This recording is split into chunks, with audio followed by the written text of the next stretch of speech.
Butty. Sorry for you. Come on loud. Come on loud. Come on loud. Come on loud. Come on loud. Come on loud. Come on, yay.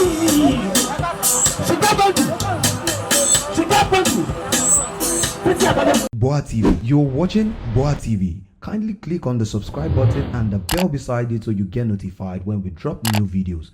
Thank you.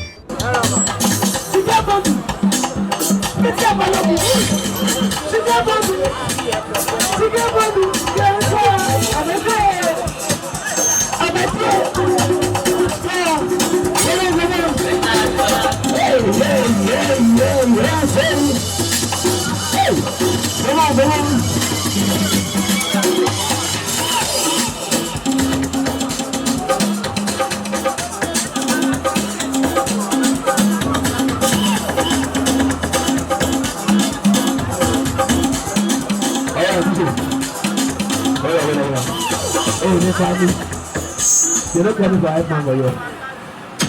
All right, please.